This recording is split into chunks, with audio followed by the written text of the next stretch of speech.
Dr. Umar has had his fair share of controversies since establishing himself as the Prince of Pan-Africanism, a movement known for addressing issues in the black community and promising change through education. Black queens forever, snow bunnies never. I said black queens forever, snow bunnies never. I said black queens forever, snow bunnies never. It is consciousness over the cookies.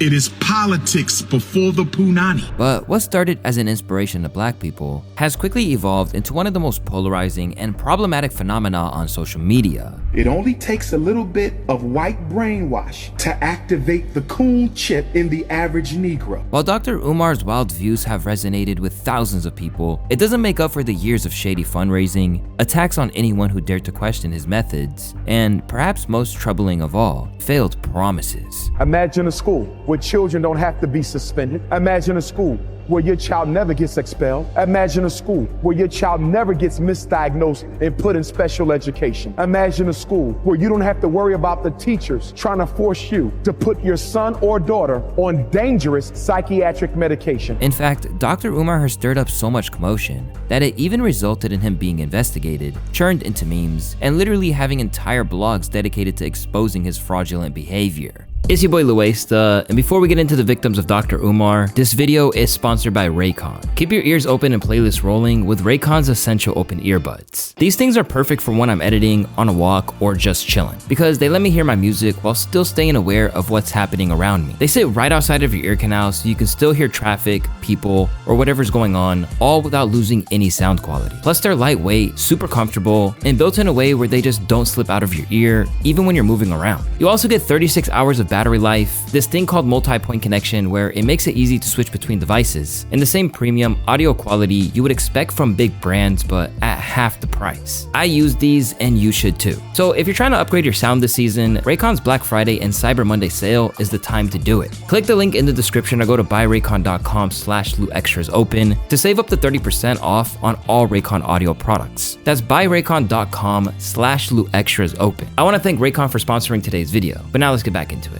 The entire story started all the way back in 2013, when St. Paul's College was on the verge of shutting down after decades of serving black students and producing legends like NFL quarterback Darryl Green. Dr. Umar, who had built a reputation for fighting for black education, saw this as the perfect chance to take his legacy even further. But this is where things get interesting, because instead of helping to keep the school alive, he offered to buy the entire property and transform it into his own vision. Brothers and sisters, ladies and gentlemen, I am happy and elated to report to you today that we have found the location for the very first FDMG Academy, the Frederick Douglass and Marcus Garvey RBG International Leadership Academy for Pan-African Excellence. After negotiating with the school authorities, they offered to sell the college for $3 million, with a down payment of $150,000 to seal the deal. However, Dr. Umar didn't have that kind of money sitting around, and with just a few months to raise the funds, he was forced to try a strategy that marked the beginning of a complete change in his career moving forward. Ladies and gentlemen, brothers and sisters, community stakeholders of the African race, I implore you, I beg you, I summon you, and I petition you to donate to this cause. Donate to this fundraiser. Let us show the world that we care enough about our children and enough about our history and enough about our ancestors to keep St. Paul's College in the hands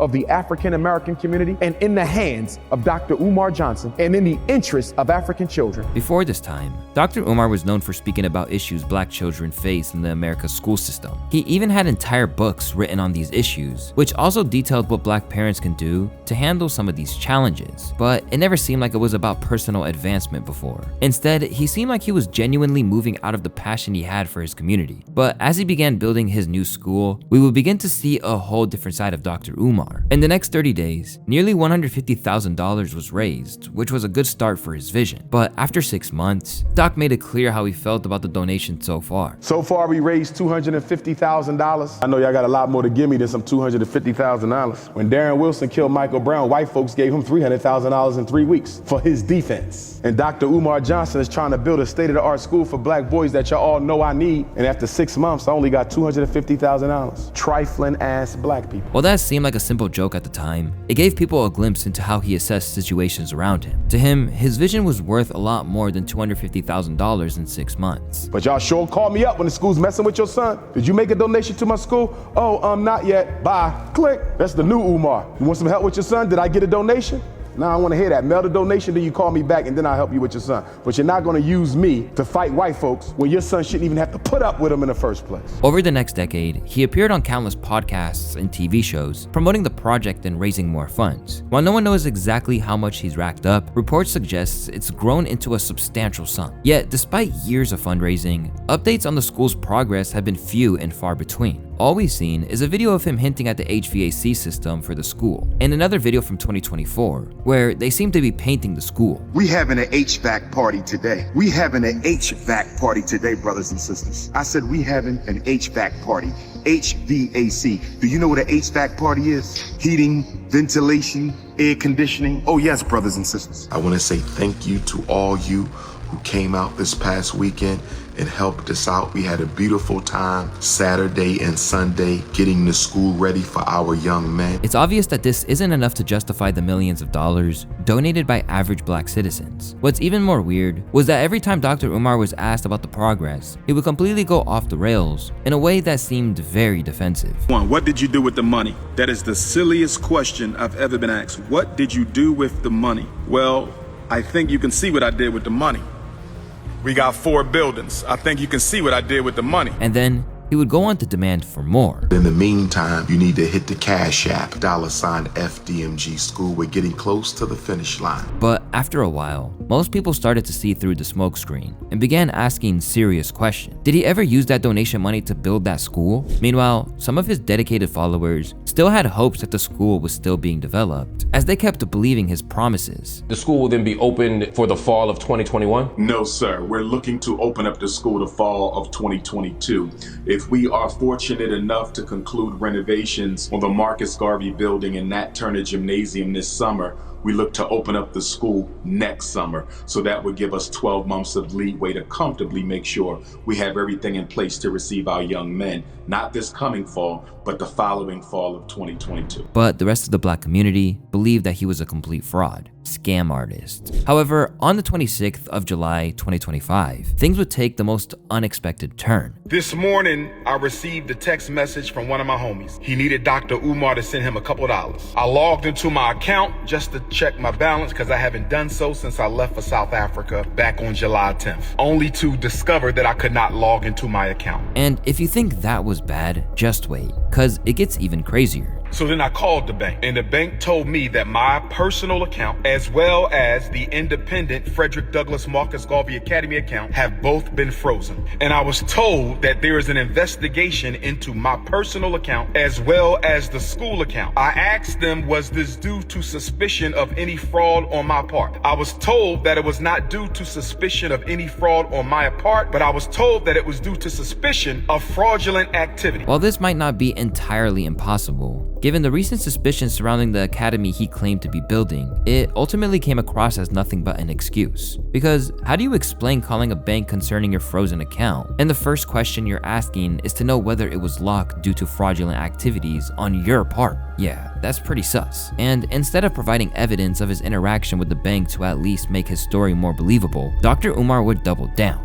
So the Prince of Pan-Africanism, for the first time in my life, is without any digital currency. For my loyal supporters, if you can spare a few dollars so I can take care of Queen Mother Ifa Tunde and myself until my bank account is frozen or canceled so I can get my money back and open up a new account, please hit my Apple Pay or hit my PayPal. Asking for more donations in the midst of all this controversy was completely insane. But to play devil's advocate, the doc did claim that the fraud attempt on the accounts could possibly be related to his ex-girlfriend Medea, who exposed him for being broke, or a random man known as Pastor Boosie. I believe Medea and Pastor Boosie were fraudulently trying to get into my account, and if we find out that's the case, they will be sued and possibly arrested because fraudulent activity on a bank account is a federal offense. But immediately, people thought it might just be a ruse to cover up something even darker. It seems like Dr. Umar is trying to set up for him to say, yo, they stole the money, bro. This becomes so much worse when we consider the fact that he ran online to talk about it instead of handling it in private. Trust me, Dr. Umar, somebody charged $18,000 on my credit card like a couple months ago. I didn't go online to go tell everybody about it. I called my bank, I filed a dispute, they handled it, and then within 60 days, actually they credited me back like immediately, but in 60 days they sent me a letter and they said, motherfucker, yes, niggas tried it, but they didn't win. You got your money back. No harm, no foul. Dr. Umar, why are you online telling people you broke and you need come on, Dr. Umar? Dr. Umar, bro! At this point, people were convinced that he might be pulling some serious BS and could be heading behind bars. Dr. Umar's scamming ass is going to prison. As the real truth about the progress of the school remains a mystery, it wouldn't be a stretch to label the thousands of donors as victims of Dr. Umar's web of confusion. But while we're on the topic of his victims, I think it's important to go through a few of many individuals who've caught the brunt of his antics in the past years, starting with the man who is no longer here to tell his side of the story. During an Instagram live in May 2021, Dr. Umar seemingly took shots at the now deceased relationship expert Kevin Samuels. YouTube life coaches who are trying to build a platform by making black women feel bad. I don't like it. I can't appreciate black men trying to make a dollar off of making black women feel bad. Although the black activists never directly called out Kevin Samuels, it wasn't long before Kevin issued an indirect response where he mocked Dr. Umar. Talk to us more like Umar. The Prince of Pan-African. Big Papa's in the house. Run my donations. I mean, shout out to Umar. I ain't got no problem with the dude, but I think it's funny y'all keep coming over here asking everybody to talk like Umar. Queen Mother Garland, Cocoa Butter, and... Even after getting trolled, Dr. Umar stood his ground, insisting that he wasn't referring to Kevin specifically, further dismissing him as flat out dumb. Comments were not particularly directed to that gentleman. I make it a point, when at all possible, to not respond to individuals whose intellectual competence I consider to be far below my own. After this, Kevin Samuels was seen to back down in an interview with DJ Vlad, stating that he had no problem with Dr. Umar. So I guess that probably got shown to him and taken out of context. I can see how it kind of been insulting, and my point of making that reference was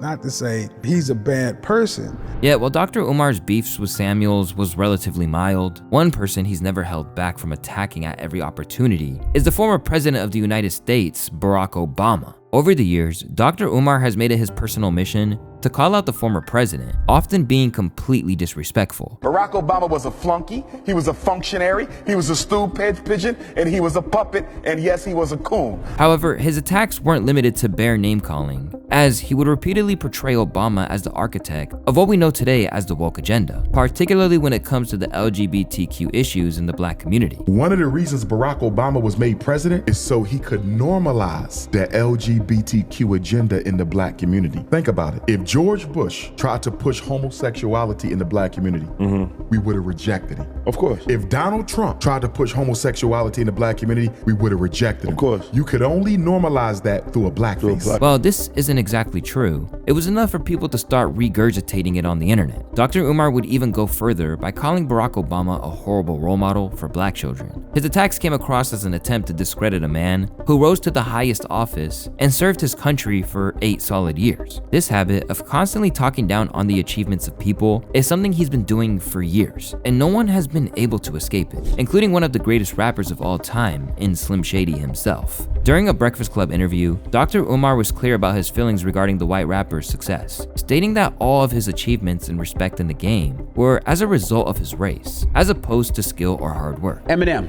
Yes. Can't be the GOAT because he's white, is what you said. Eminem cannot be the GOAT because he's white. First of all, my perspective on this issue is not about Eminem. I gotta make this clear. According to Dr. Umar, rap is part of black culture, so considering a white person to be the best in that field automatically means supporting white supremacy, and this belief extends far beyond the rap industry. No non-African can ever be the best of anything African. It is an insult to the ancestors, it is an insult to the race, and it is an insult to every black person. On the surface, it seems like he's simply defending black people and their interests. But when it comes down to taking care of his own black family, the story isn't quite the same. Throughout his career, Dr. Umar has had children with multiple baby mamas. Despite being someone whose entire brand is built on black people being more responsible, especially with their families. You'd expect a public figure with this rep to at least keep his family close, but we learned from his daughter, Dr. Umar is often nowhere to be found. My biological father is Dr. Umar. I'm 22 years old now. My dad has never been to anything important, no graduation, no birthday parties, nothing. He has not been in my life. You can't get on Instagram and get on social media and portray to be an activist and talk about how black kings need to be with black women, but you're not even in your black woman's daughter's life. Being absent from his own daughter's life spits in the face of everything Dr. Umar stands for, and he got a lot of people calling him a deadbeat and a hypocrite. He hasn't denied that this is his daughter. He knows who she is and her mother. It's giving deadbeat. Deadbeat is a deadbeat. Dr. Umar, you being an absent father to a black child is our business. Because of all the controversy after this video was released, Dr. Umar would put out a response video arguing that things weren't as they seemed. There's a lot of slander going on. There's a lot of lies being pushed out there. There's people trying to use my name to build themselves up. Been paying child support since you damn near came out the womb. Deadbeat who? When can we have a sit down? Child support started, you wasn't even out your mama yet, and she took me to child support. Deadbeat who? After completely dismantling his own daughter online, he would go on to invite her for a proper conversation. Trying to build your struggle streamer career off of my back? Coming up out of nowhere? Acting like you've been looking for me? Get Mama Smurf. When can the three of us have a sit down? I'm ready for this. Dr. Umar might not be a deadbeat father, but simply providing for his daughter without being in her life just wasn't enough for people to back off, forcing the 50-year-old to threaten anyone who gets in his way. I strongly recommend you mind your business, because if you don't, you will be blocked and put in the book of Negroes. As you see on my social media, I've been blocking people who think my business is their business. A clearly hypocritical statement for a man who always seems to be in everybody's business, especially when it comes to viral black celebrities. He's no stranger to throwing shade at everything they do, including who they date, how they spend their money, and how they spend their time. I'm so tired of black celebrities talking about how many kids they paid for to go to college. How many kids you paid for to go to college. All you're doing is pumping money back into the white power structure.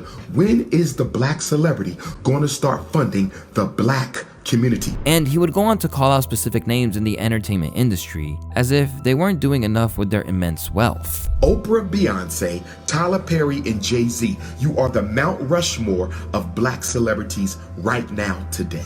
I need you four to come together and give us a hospital, a bank, and a chain of supermarkets. I'm gonna say it again. Give us a hospital, a bank, a chain of supermarkets, and I need you to fund the Frederick Douglass Marcus Garvey Academy. Calling out celebrities for not funding the black community while constantly asking for donations himself is completely absurd. However, the supposed black activist wasn't done with his antics, as he would go further to clown prominent figures in the black community for being involved in interracial relationships, including none other than Shannon Sharpe, who was reportedly facing a lawsuit over his involvement with a white woman. With a bunch of rich Negroes like the Shannon Sharps and Charles Barkleys and Tiger Woods and this UFC fighter, they're going up there to lease the bunny, and they sign the contract, but they don't read the contract. Tagging a simple interracial relationship as a contract is wild, but assuming that every single white woman wants to run away with your wealth is even crazier. Black men don't date white women, they rent and lease them, and when the snow bunny is done being rented or leased, she takes half of your assets with her. We're talking about snow bunnies using gullible, goofy-ass black men as economic stimulus packages. He would even go to the extent of giving Bronny James an ultimatum in order to earn his support. Bronny James, drop the bunny and get you some chocolate honey. I can't cheer for you, my brother, if you're going against the black woman by dating and mating outside the community. The pattern of calling out black men for their dating choices has quickly become something he can't ignore, even when he's on your side. They snow bunnied our brother Jonathan Majors. Those of you who know me know I absolutely do not condone bunny hopping. Black men have no business dating outside the race. Absolutely not. But be that as it may, an attack on one black man is an attack on all black men. Right now, the situation with Dr. Umar has the entire community divided. Do we keep listening or donating? Or do we turn away from the man who's been giving excuses since 2013? We're gonna rekey them classroom doors. We're gonna lay this tile down, and we're going to apply for the certificate of occupancy. Do anybody got a problem with what I just said? Does any? I'm only talking to my supporters and donors. If you're not a supporter or a donor, hop off the live. The accounts are still frozen. We're looking into it. The accounts are still frozen, brothers and sisters. We're supposed to hear back Friday. That sounds like Monday to me. Whether you see him as a voice of black empowerment or a controversial grifter, it's important to remember who has been most affected by this saga, because ultimately, the real victims of this controversial figure are simply everyday people who believed in Dr. Umar's vision, the families who scraped together donations, hoping to contribute something that would benefit black children, and their commitment to black education deserves recognition. I beg your pardon. I beg your pardon.